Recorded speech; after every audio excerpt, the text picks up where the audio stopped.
Lane maxing. Let's go. Day 30 today. Let's get it. The final video of my series for now. And it's about lane maxing. Let's talk about what is lane maxing. Of course, it's about learning the laning phase to a point where people that are weaker than you or not as experienced as you will absolutely not only annihilate them, but delete them from the game for the next 20 minutes. It's like the end result of lane maxing. I don't know how far you can take this concept, but it is. I kind of love it. I mean, I'm a LeBlanc main. I've been playing LeBlanc for so many years, and this is really like what fits LeBlanc as well. It's like the aspect of lane maxing. I know there's a lot of mid laners who are like, yeah, let me scale onto mid game, let me do the macro game. I'm gonna be useful in team fights, bro. If you have 20 CS and you're 3 levels down at 20 minutes, you're not gonna do any team fighting, okay? I will completely obliterate you into another dimension, okay? If you're making 2 mistakes in laning phase, your game is done. That's just what it is. And that's kind of the goal of lane maxing. You have to know every matchup perfectly. You have to know the nuances of the matchup perfectly, which is like easier said than done. Of course, all of the things are just like what you want right now. What I'm telling you, it's not easy to do. It's the micro aspects. It's the tethering. It's the weaving in 2 extra autos. It's the using your runes to the maximum capability to trade properly. Trading is the name of the game, basically, right? If you trade over last hitting and you zone away the opponent from the minions, you will be ahead in a way, right? And not in a way, you will be ahead in XP and in gold, and that's just gonna snowball.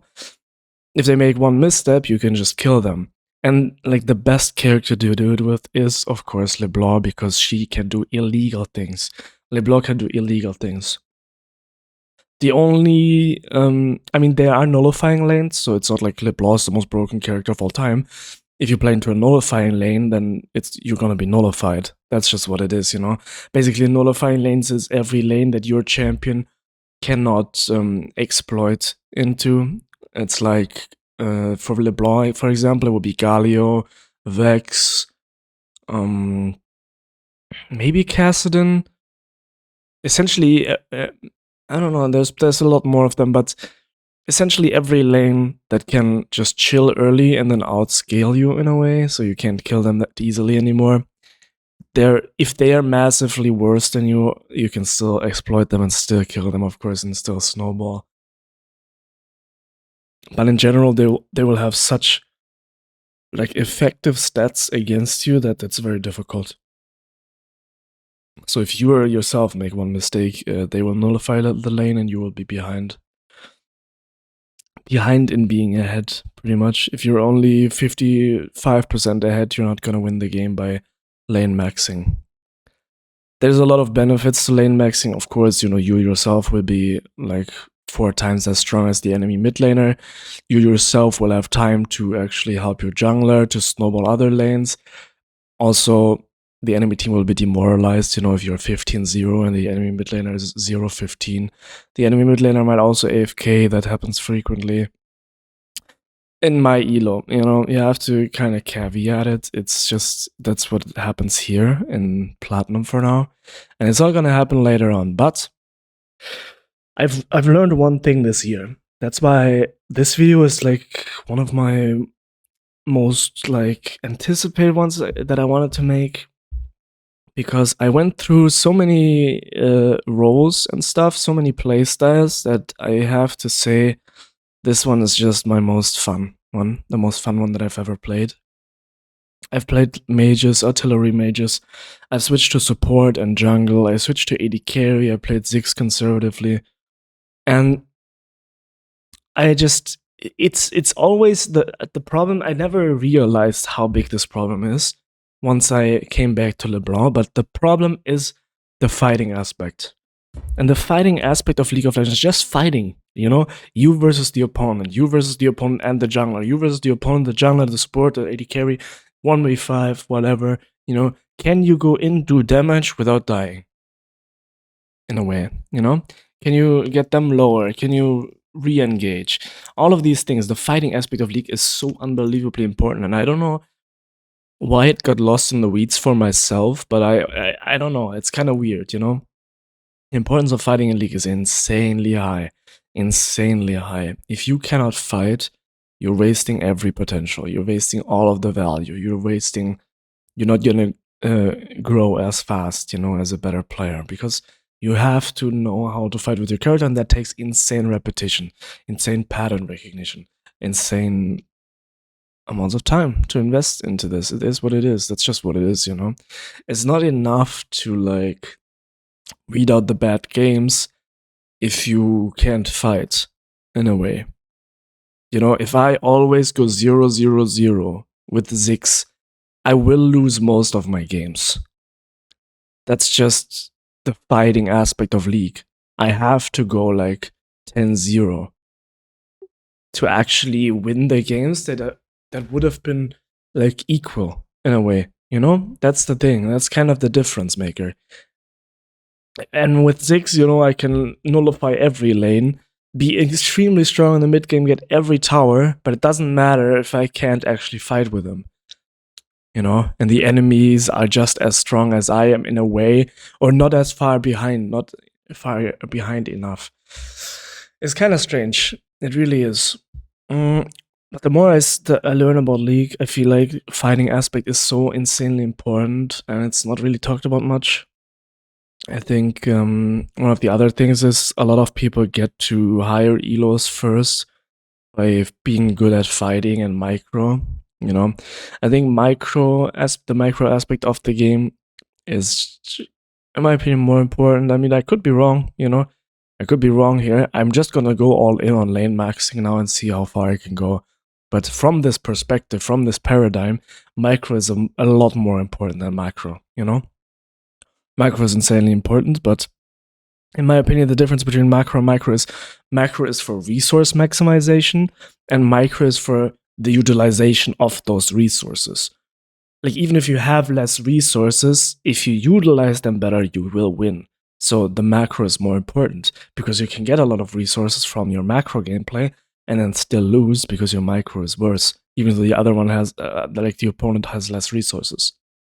And I think that is one of the most important aspects ever that people don't really talk about much. I think it's like, that's a little bit more intuitive, actually. More intuitive than I thought it would be, right? But yeah, on another note, you know, I have another quote for learning. If you make a mistake and don't correct it, that is called a mistake. You know, that's the thing. If you're fighting and you get destroyed, let's just say this. You fight them, you get destroyed, and next game you say, okay, let's not fight. Did you correct the mistake? No. You just accepted the mistake and then basically build the mistake into your habits. And that is called an actual mistake, because now you're playing actively worse. You're not pushing the limit, you're not trying to actually win. You're trying to minimize, and if you try to minimize, you're not going to win.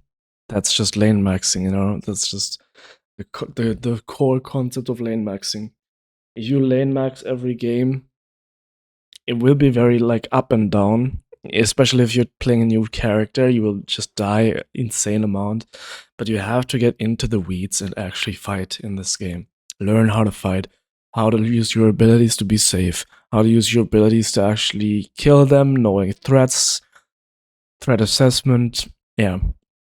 And for me personally, I'm such a reactive kind of player, autopilot and reactive kind of player. LeBlanc is just beautiful because she can do so many illegal things. If the opponent messes up for one step, you have so much range, so much burst.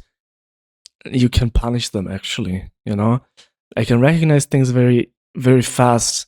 But if I play Ziggs, my output is like limited by the speed of the champion, right? So I have to hit every skill shot, poke them down, and then kind of do like a setup thing with a little bit of patience. And I don't really have that patience with LeBlanc. I'm just W, ult, QE, auto, ignite, bam, one shot type of deal. Or even like a little bit more creative approaches. I think LeBlanc is also like a champion you can be kind of creative with. Her, I don't know, I'm glazing LeBlanc a little bit too much, but I'm just enjoying her right now so much. because of the success that I'm having with her again. I forgot how it can be to know how to fight with the character. I literally forgot. Like, it's kind of insane to me. It's kind of insane to me how I could forget that, basically. Look at this loss, by the way, for example. I was fighting decently well, but unfortunately my team, it's just an auto loss, right? It's just an auto loss. All 4 lanes were losing. This guy was kind of trying, our jungler was kind of trying to fight, but he didn't take objectives. You need to have both, right? You need to maximize resources and fight well. You can't just do one or the other. That's why macro is also important, but micro is also is like very, very important. They also had a nullifying lane. Graves is apparently nullifying with Fleet and Resolve. I could have maybe played more aggressive in the early game. I didn't know the matchup. He just walked around the map, died like 24/7. I destroyed him as well, but it doesn't matter because all of the other people were winning, right? But the point is, I was still fighting decently well. I was trying my best, outputting damage, generating resources, and stuff like that. So, in another universe where my team was a little bit better, we could have probably brought it back. Just because of the way I was fighting, right? And that's the point of lane maxing. Lane max, let's go. That's the video for today already. That was a very long video, but I think my other videos that are going to come are going to be even longer a little bit. But yeah, I don't want to drag this out too much. I'll see you tomorrow. Have a good day, have a good evening, and good afternoon, and enjoy. See ya.